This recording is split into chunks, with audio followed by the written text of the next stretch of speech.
handful of kids that have ruined it for, all kids now. Happening now, supervision required. Why Elitch Gardens wants your kids to stay home if an adult isn't with them.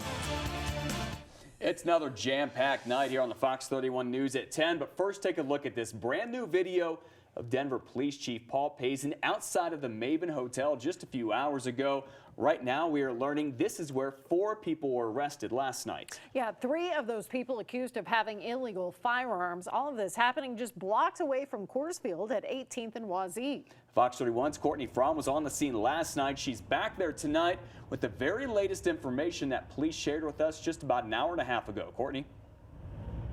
Matt and Kim, police say this investigation started after a suspicious activity tip from someone in the public, and we now know all 4 names of those people arrested. They include Richard Platt, Gabriel Rodriguez, and Ricardo Rodriguez. They're all being held on suspicion of possession of a weapon by a previous offender. Now, Platt and Gabriel Rodriguez are also being held on drug charges. A woman who was also arrested was accused of possession of a controlled substance with the intent to distribute. Now, this is new video tonight from inside the hotel. You can see money bagged up for evidence on the floor. A guest that was staying at the hotel tells us that the phone in his room started ringing and he was told to stay inside his room. His grandmother, though, she was in the room next door to the police activity, and she told him this. Heard that a maid walked into the hotel room and she saw a bunch of guns laid out, and then they found a white SUV down here on the road. It was a very suspicious vehicle. Now, police are saying this does not appear to be related to the All-Star game. Now, both firearms and cash were recovered from the hotel room, and also 2 vehicles were towed and impounded from this as considered evidence. If you have any information on what happened, you're asked to contact Crime Stoppers. That number 720-913-STOP. Live in Denver, Courtney Fromm, Fox 31.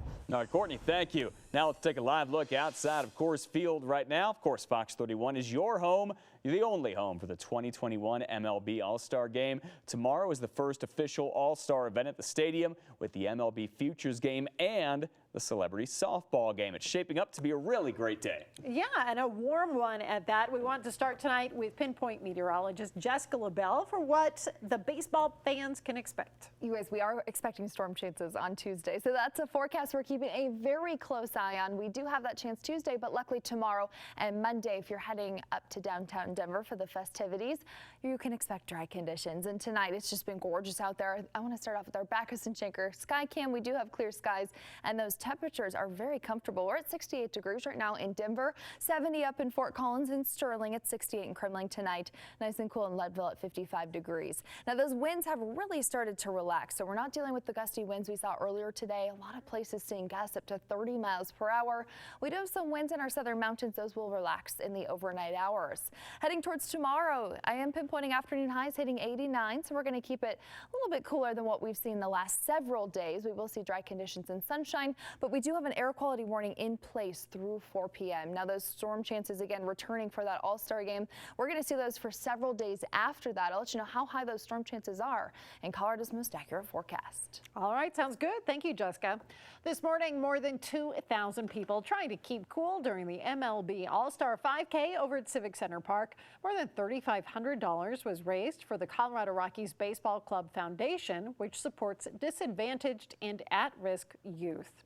And it's all quiet inside Coors Field right now, but tomorrow the field will be buzzing with baseball's stars of tomorrow. The big Futures Game is tomorrow at 1 o'clock, and all new tonight, we know a familiar face will be on the bench. Former Colorado Rocky Vinny Castillo will be coaching the National League Futures team. Then a little later in the afternoon, he'll be taking the field once again for the Celebrity Softball Challenge. It's going to be fun to be around all the celebrities, playing with Larry Walker, man. It's going to be a lot of fun.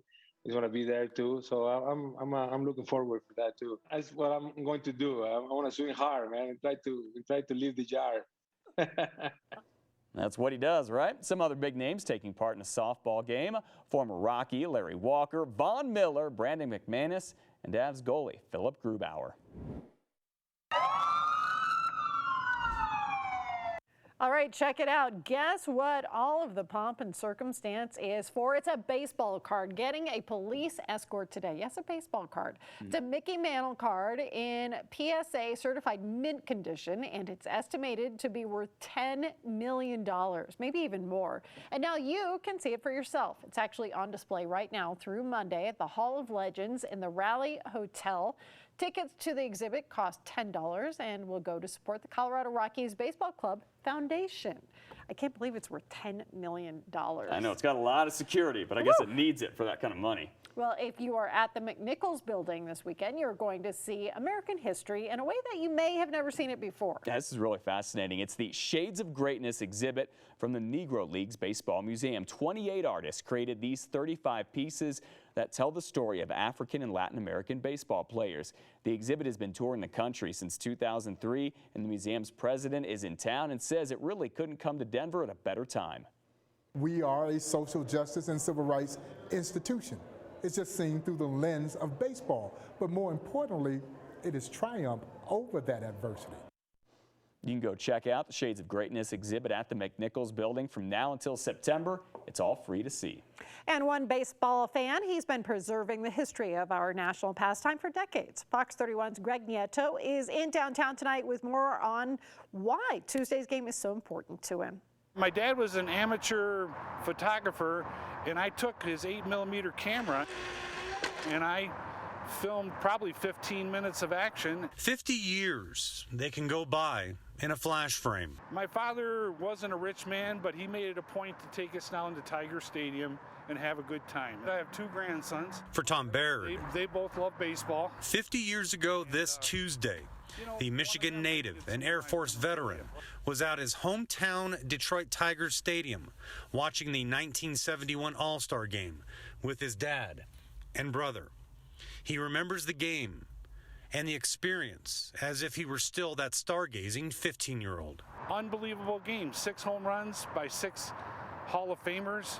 Reggie Jackson, Harmon Killebrew, Frank Robinson, Hank Aaron, Roberto Clemente, and some young guy, Johnny Bench. Now 65. Here's my tickets for the All-Star game. I just picked them up downtown from the commissioner's office. Baird has been invited by MLB Commissioner Rob Manfred to be his guest at Tuesday's game at Coors Field on the exact same date as 50 years ago, July the 13th. I was just floored, stunned. It means a lot to me to be able to go to an All-Star game 50 years apart. His brother, who was with him in 71 since passed, Tom Baird, will now be taking his nephew to both the Home Run Derby and All-Star game. July 13th, 1971, right there with him. At some point during the game, I'm going to put my arm around my nephew and say, I'm glad you're here. 50 years, There are times we all wish we could hit rewind and then replay for just a few frames. There'll be a moment when I think about my dad and brother who both have passed away, and I'm sure they're going to be watching the game from up in heaven. It'll just bring back memories, good memories, positive memories, and times that we enjoyed. Tom Baird, back in 1971, paid $8 for that All-Star game ticket. Tuesday's ticket, well, several $100s more. Live near downtown Denver, Greg Nieto, Fox 31. All right, Greg, thank you. I love that story. Fox 31 is your home for the All-Star game, of course. Our evening newscast will be live at Coors Field and in Lower Downtown. On Monday, we'll be live from 4 until 6 and again from 9 until 11 that night.